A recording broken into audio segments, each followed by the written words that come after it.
catchy nickname The President, Ike Ibeabuchi destroyed any opposition in a fist confrontation that dared to stand in his way.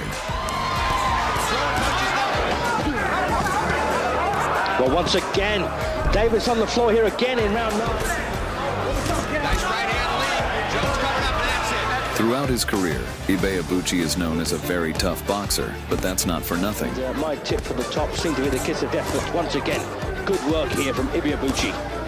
In fact, Ike was an undefeated champion who could hear the demons in his head and cut them down in the ring. For his knockout power, he was prophesied to be on Mike Tyson's throne, but mental issues prevented him from dethroning the king.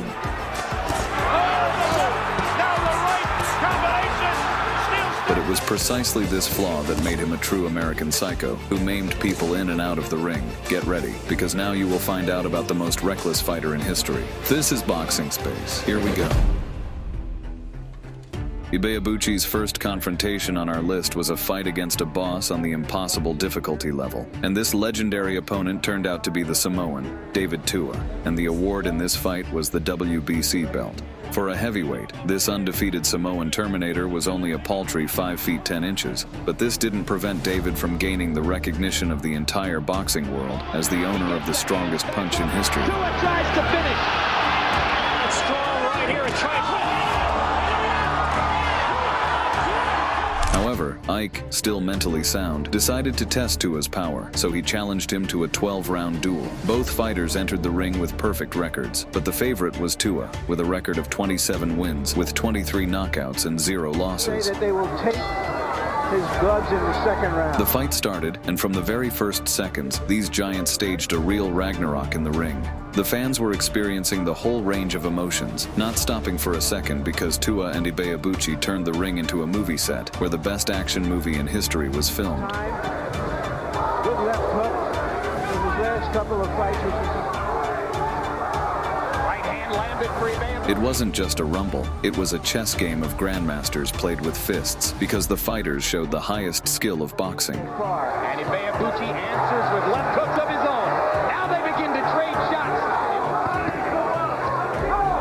He got the jump on him and was more of an aggressor in the other round. Blood, sweat, and pain merged in a dizzying vortex of this duel, thus forcing the audience to view all this massacre in one breath.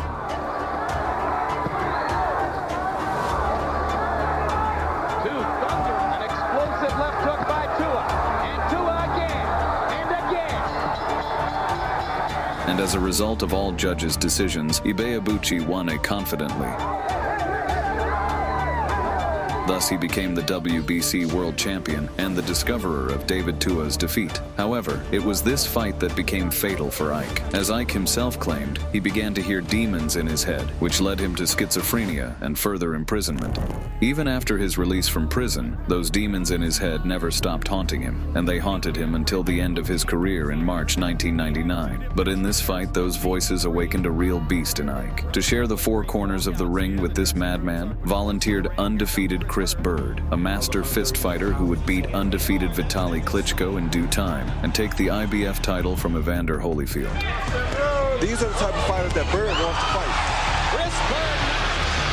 Chris Byrd teeing off some fights, still stays on his feet. Their 10-round lecture began. In the blue corner, anything you want to add? To become a heavyweight, so he's packed on a lot of weight. And Byrd immediately began to show in practice where the skull is located in the human body. And Ibeabuchi so far has shown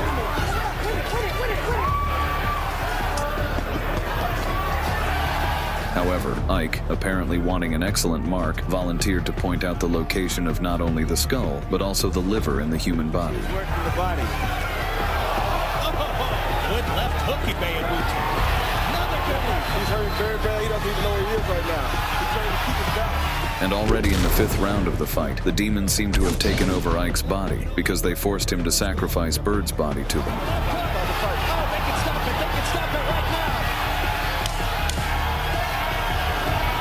Something.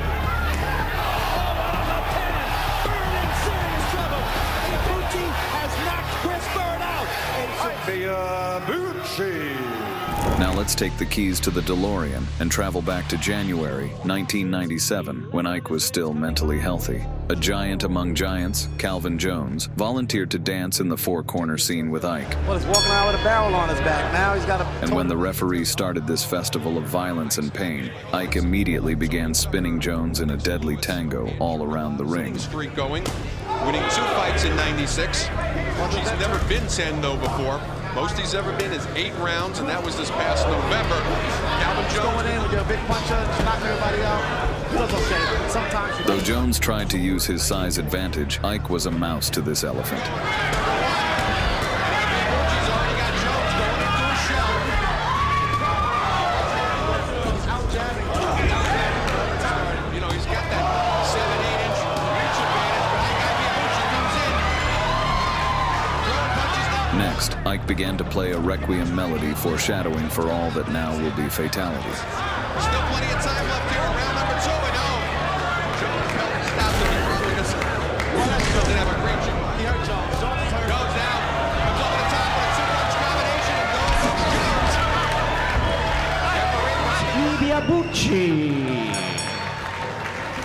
All right. Which is exactly what happened. Our next timeline was September 1997, at a time when Ike was just starting to have mental problems. On this day, the ring with Ike was shared by the Jamaican monster Everton Davis. Oh, he's on the right hand. He's got a... Oh, and down goes Pickle. So defending his IBF flyweight championship for the 7th time, but bags of them on the record of Everton Davis. As we come out for round 1. In the opening round of the fight, Ike immediately began to methodically demolish his opponent. Apparently before the fight, the madman had agreed with Mr. Right and Ms. Left that they should knock out his opponent today. David Tua outpointed him. Alex Garcia.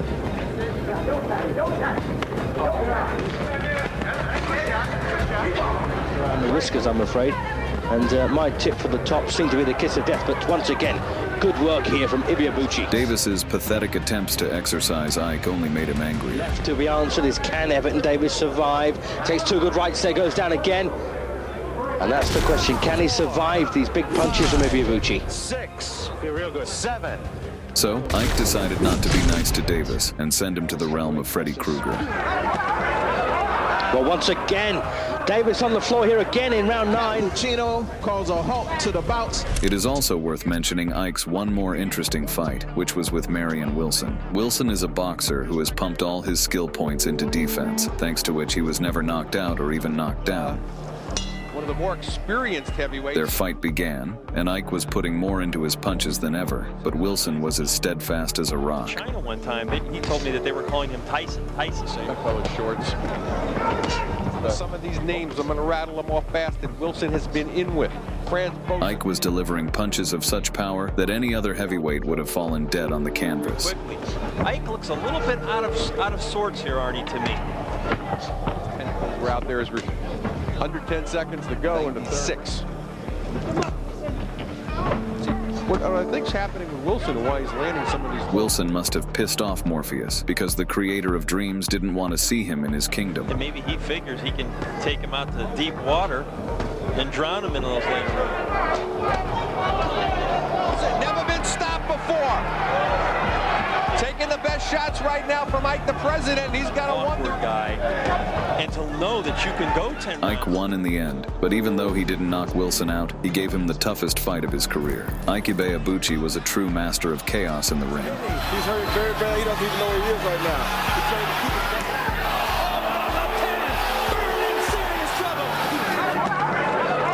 Well, once again, Davis on the floor here again in round 9. It's quite possible that he could have actually dethroned Tyson, but unfortunately, we can only guess. Write in the comments your versions of what Ibeabuchi would have achieved if not for his schizophrenia and mental problems. He's 33 years of age.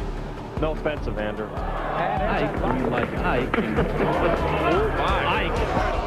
Jones. Jones is hurt. Goes down. Comes over the top. Boxing Space was with you. Thanks for watching our video. Don't forget to like and subscribe to our channel to watch more high-quality content.